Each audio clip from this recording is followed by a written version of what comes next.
as a bookseller, when I was a bookseller, and now an events guy, this was part of my bookselling experience. And the amount of times we recommended that book, maybe to some of you guys here tonight, 44 countries this is being read in. 44 countries. I can't even get, I can't even think of 44 different countries. All those different languages. Amazing. Millions of readers across the world. That's kind of like a big community that you are part of. All these books later, we come to the end. Dog. Or is it? Or is it? Well, that might be a question you can ask. But just think of that. You guys here tonight, millions of other readers all across the globe, sharing the adventures of Artemis and friends. As we are in a cinema, got a little sort of treat here just to whet the appetite for this new book, The Last Guardian. Let's just see if this works. Have we got a trailer for the book? Let's see what we can do here. A trailer for a book.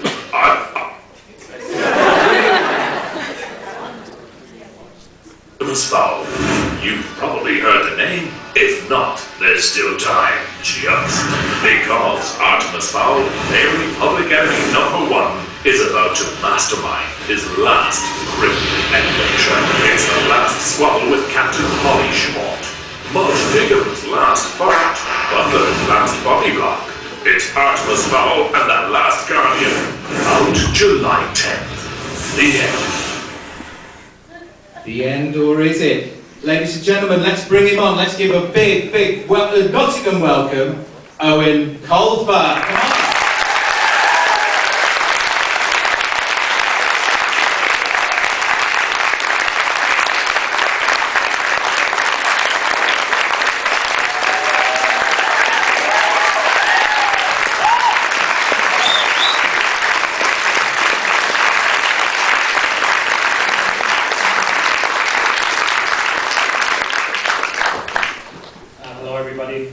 I'm not used to being in the cinema, but it's really nice up here. I should practice accepting an award or something. This is the last Artemis Fowl book, and it being the last one, I thought I would go through all the characters and tell you where they come from, because even though they're fairies and leprechauns and dwarves and sprites, they actually come from real people. And the two that are used a lot more this time are Beckett and Miles Fowl, and they are Artemis's little brothers, they're twins, and I base them on my own sons, who are not twins, but the 9-year-old is just as mature as the 15-year-old, so they're kind of twins. And in this book, Miles and Beckett are inhabited by the spirits of fairy warriors, and so even though they're little 4-year-old guys, they have big axes, and they're swearing and spitting and trying to kill their big brother. And this is very true to the way little brothers often behave. If any of you have little brothers, but I had 3 little brothers, and their reason for living, as far as I could see, was to let as much of my 8 liters of blood leak out of my body as possible. I will give you a little story about them, which you will not believe, but it's true. They were strange little fellows, and during the winter or summer months, they were like Stig of the Dump. I'm sure you know Stig of the Dump. And they would go around, the 3 of them, and they had developed their own pidgin English, which did not involve verbs. They would just say what they wanted. Food. And in the summer, this is true, they would wear only underpants in the summer. And in the morning, they would disappear into the wilderness, and then they would come back wearing different underpants. We never knew how that happened, where the underpants came from. Did they have a stash of underpants somewhere? One time I got my pocket money. I remember this clearly, and I was walking along the landing, and I thought, okay, where are they? Because every week they try and steal my pocket money. And they said they didn't think it was stealing, because they had their own understanding of ownership. Their understanding was, if I own something, and then I put that thing down, it becomes theirs. So if you're not physically touching it, you don't own it. So if they could separate me from my money, they would. And so I was walking along the landing, and one of them popped up at the end, and this was the owner. And he just said, money, Drew, going. And I said, no, you can't have this money, it's for the poor people in some other country. That was lovely. And, but I knew the other two would be around, and usually they were like the raptors in Jurassic Park. One would distract you, and then two came in from the side. So I was looking side to side, but stupidly, I didn't look up. And those little freaks were in the attic. That kind of psychopathic Ewok hides up. And so when I stepped back from this guy, those two came down from the attic, and they blocked my nose and my mouth. And I passed out. That's hugely dangerous.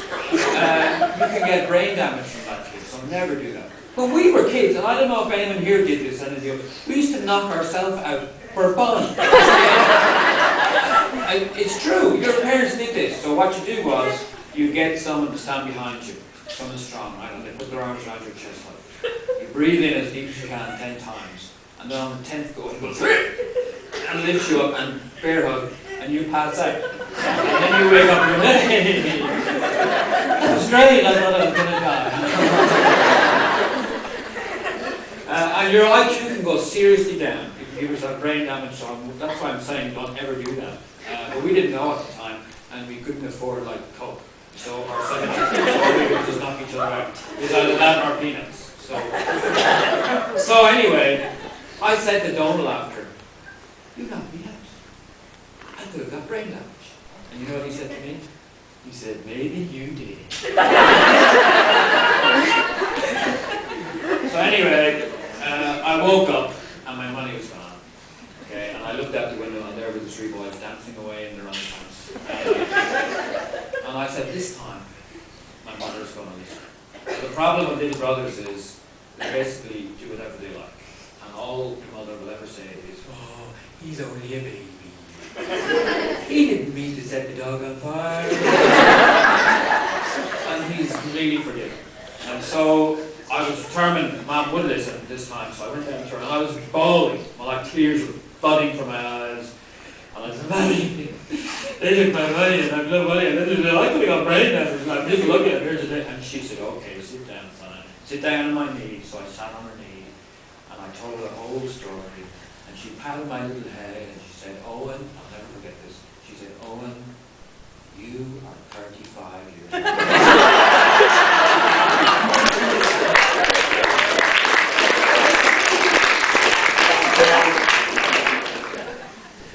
Get an apartment. Well, I'm just trying to fill you in on what the Little Brothers like. So what did I do to them in revenge for bullying me for years? I put them in the books as goblins, and I killed them every time. They've died 8 times already, and I feel great. I didn't need therapy or anything.